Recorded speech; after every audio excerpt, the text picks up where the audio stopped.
What about when we hit that junior high phase in high school? That's so intimidating. Should we still be homeschooling? Are we giving our kids enough? That can be so difficult and so worrisome. So what we are doing for our 7th grader, I cannot believe she's in 7th grade. She turns 13 this fall. I'm not ready for it, you guys, but we're here regardless. What do we do for her that's really working so incredibly well for us? I'm gonna share it with you today.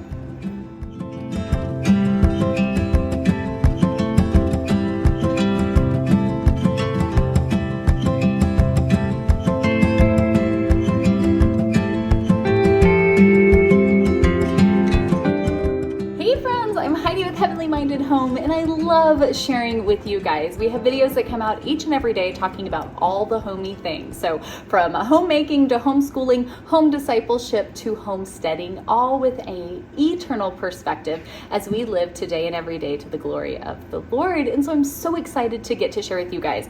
I shared with you at the beginning of this week kind of what our homeschool is looking like as we're kind of getting back to it here this month, different resources and just encouragement that we hope can be a blessing to you and your family. So I shared what we're doing. We've got 3 kiddos that we are homeschooling this year. Our oldest, we just graduated this past summer, which is crazy exciting. But we talked about what we're doing with Olivia. She is 5.5 and in kindergarten. We have Virginia, who's 10 and in the 4th grade. And now today we're going to cover Miss Lily, who is 12, going on 13 this fall, and she is in 7th grade. So our girls have been homeschooled their whole lives. We're in our 12th year, I believe, of homeschooling, and it has just been a wonderful time all around. I love homeschooling so much. I encourage it to each and every person. If you guys want to learn more about our philosophy, why we homeschool, things like that, I have plenty of videos and playlists and resources and things like that down in the description, as our family is in ministry full-time here, and we love to help encourage and equip other families to live a heavenly minded home as well. So let's go ahead and talk about Miss Lily and exactly what she has on her plate this month. Our family really does subscribe to a more kind of like unschool, child-led approach to education. And again, I've got all these videos linked down there if you guys want to go learn more about like our philosophy and why we do it and what's important to us and our goals and everything here. But there's really only a few areas that we make sure our kids have a little bit of focus time on each and every day. And then everything else really is left open to that own child's personal interests and talents and what they want to pursue. Those categories would be Bible, reading, writing, and arithmetic. So those are our main areas. Those are our areas of focus, and we do it from our youngest kids all the way up to our oldest. Our son who's graduated is an amazing young man, and so kind of hitting the point that he has graduated and he's moving on to like his next steps and what he's doing, it really is such an encouragement to me, knowing, okay, I'm not messing my kids up. I'm not ruining them for life. When you just create a rich environment with a love of learning and you let kids pursue the things and adventure through their education, it really does work. So for us, that's what's important. Now I'm gonna break down and share with you exactly what Lily is doing this month for each one of those categories. So the most important area for our family is their biblical knowledge. Our number one goal as parents is that our children will walk in the ways of the Lord. And how can they do that if they don't know what those ways are? And so being able to focus on their biblical discipleship is the most important thing. I do not want my child to say she's a Christian because she grew up going to church, because her dad's a pastor, because we believe. I want her to be able to say that because she believes it, because she has found truth, because she can reconcile and stand firmly in the Word of God. And so if she's going to be able to do that, she's got to be hitting the book. She's got to know what's in here and what it's about and be able to work through these things for herself. And we want to do everything we can to support her in that. And so there's a couple of different ways that we're doing that for her.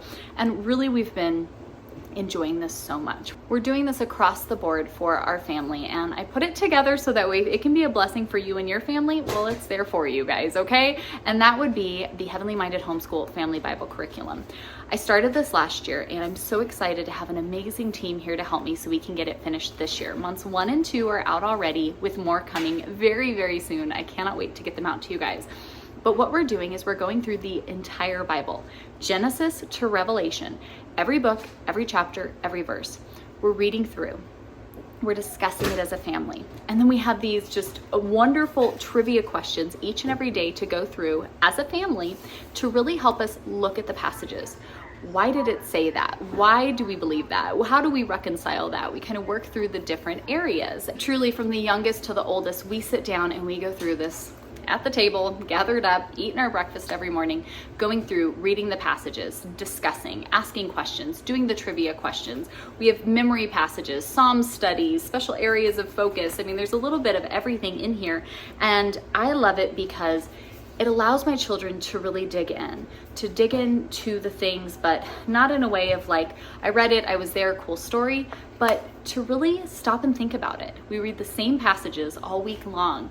So that way it's starting to seep in. It's really starting to be there. And I love just being able to do this with them and seeing the responses I get from our youngest to Lily, our older kids, their thoughts, their responses, their questions that they come up with, they're so incredibly rich. And so making this a priority has been one of the best decisions we've ever made for our kids, and seeing them grow in this has been a huge blessing. Now, the other thing that we're doing to kind of be in addition to this, so even if you're not doing the family Bible curriculum, because you don't have to, it's just there. If it can help, it can help. But now we have in the Heavenly Minded Homeschool Co-op, with our classes that we have there in the HMH Academy, my husband is teaching a Bible class for all of our teenagers. So preteens to teenagers, he is teaching a class where they're getting together twice a week. They're getting together through Zoom, and they have topics, like foundations of the faith topics that they are discussing.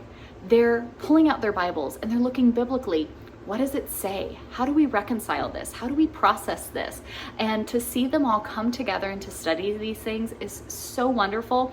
If you guys want to join the August class, this registration closes this Saturday, so you have to sign up real quick now, but these classes will go on all throughout the school year. And so you can go register for September's if you want to make sure you have a spot in next month's classes. But I love that they're going to have this opportunity in a faith-focused, safe environment where they can get in and they can take some of these difficult topics that maybe even us, like, we don't know how to answer them. Like, how do you answer your child when they say, who is God? What is God? Some of these deep questions that you're like, ooh, I don't really know how to answer this. I love that they can have a space where they can come together. They can ask these questions. They can dig in, and everything will be focused on, let's go to Scripture. Let's see what it says. Let's see how we can reconcile this in the totality of God's harmonizing word. And so having these Bible classes is so wonderful. Lily is really enjoying them and doing so great as they really do just dig in, ask these questions, look at this. It opens up amazing discussions, and I'm so thankful for it. The next area of focus for us would be reading. So Lily was actually one of our earliest readers. We do subscribe to a better late than early approach to education. So if you want to know more about that, of course, go back and watch like the younger kid videos, because I talk a lot about that there. But Lily really wanted to learn how to read. She picked it up really early, really quickly, and has always just been an avid reader. And so I love for her that as long as I supply good literature, she will eat it all up because she loves reading. And so really excited to have these amazing classes over there. Like I said, Heavenly Minded Homeschool Academy, I'm going to keep telling you guys about it just because we believe in it so much. And with our co-op classes, they do 2 months of classes and then like 1 month of clubs to kind of give us a year-round but flexible schedule to fit as many people's schedules as we can. And so the kids focus, the older kids focus on like 1 month of reading focus and 1 month of writing focus. So Lily next month will be part of the Independent Readers Book Club, and my friend, Miss Alexis, teaches these classes. You guys, she loves literature. She loves books. She loves breaking stuff down and digging into it, looking at it biblically, looking at it culturally, looking at it from all the different areas, and really having great discussions on it. And so she's heading up our intermediate and independent readers classes for the school year. Very excited. Our younger daughter, Virginia, is in the intermediate readers, say that 5 times fast, class this month. And then next month, there will be the Independent Readers Book Club that Lily will be in. So when she has a book club month, then she's really focused on whatever the reading is for that class. In other months, we just make sure that we have good books around. And she is the kid who will be reading 5 different books at one time, like it's nothing. I could never do that. it is right up her alley. So whether we're picking up great books at the thrift store or we're just getting things digitally, whatever the case may be, she is always reading. And so I will be totally honest to say, I don't really do much when it comes to reading for her because she is so self-motivated. But I think we did a lot of work in the beginning to help her get to that point. I do a lot of read alouds. We have a lot of just good books that we read. We want to enjoy stories and storytelling. And so when we just always kind of had that atmosphere and that environment, it just kind of naturally happened. And I think that, having these clubs and these things that they can get in, anybody who doesn't like reading, it's because they've never read a good book. And so when we find good books, we really can find the things that our kids are passionate about, that they want to dig into, and then it's like lighting a fire and they're off. And so for Lily, 7th grade, she's on it when it comes to her reading, and then 1 month out of every quarter she does the book clubs with the Heavenly Minded Homeschool Academy co-op, and those just continue to deepen that love and deepen her ability to dig into these stories and to reconcile them and learn from them and grow from them. Next would be the focus of writing. It's so important to be able to get our thoughts out onto some form of media, be it paper or a screen or whatever. We got to be able to take the thoughts from in here and get them out to someone else. And so I find it very important that all of our children can communicate, right? They can get that out. We do not use curriculum for writing. We do not do grammar books. We do not do any of that at all. I used to try it. We used so many different ones, and honestly, my kids would end up frustrated. They didn't like a bunch of the activities. They hated having to do it. It would be a constant, back and forth battle. We would end up giving up. What I did find is that when you have really good books, right? Good literature, good stories, and you let your kids start focusing on how to creatively express their thoughts and their ideas, when they start to have a desire to want to express through writing, typing, whatever you want to say it, when they want to express that all of those bits and pieces come together. They learn how to spell because they want to be able to clearly communicate whatever it is that they're trying to say.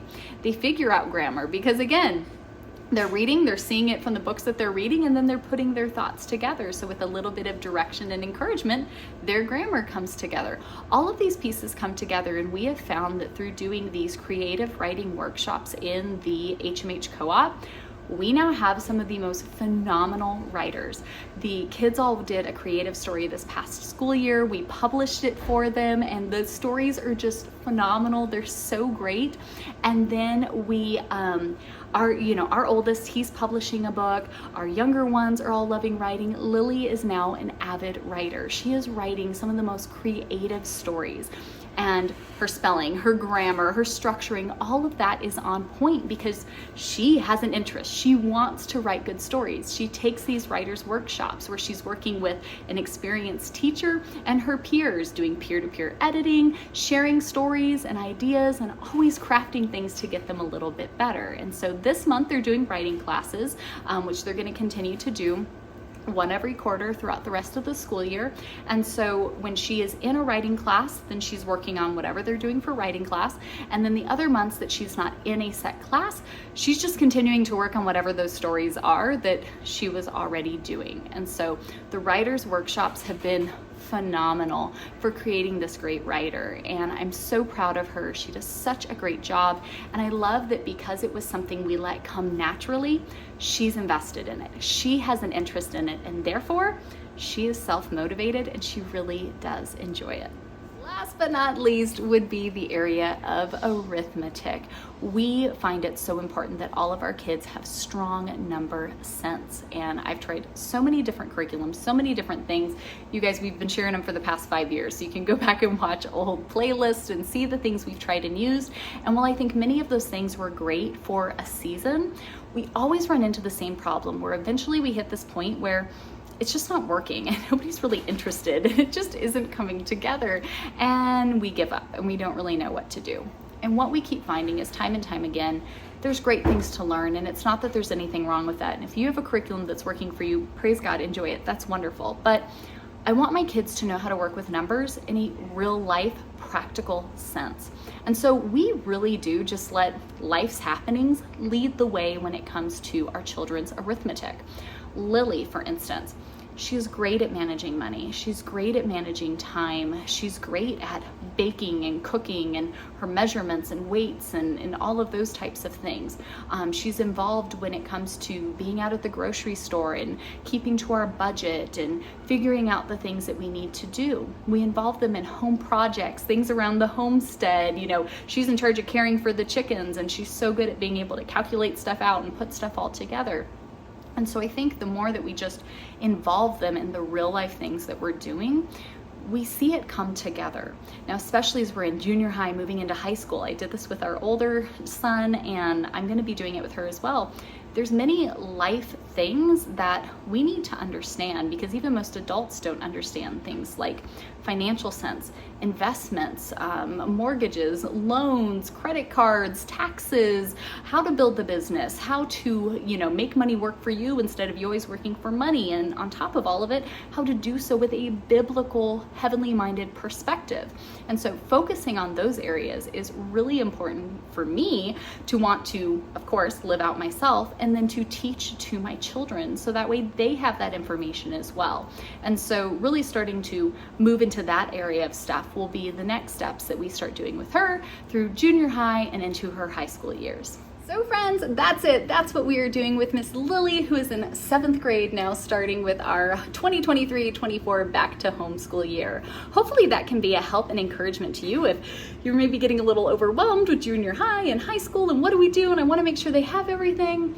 Learn with them, build them up in the ways of the Lord, adventure, ask questions, be curious, let them be creative, and let them pursue the things that they are most interested in.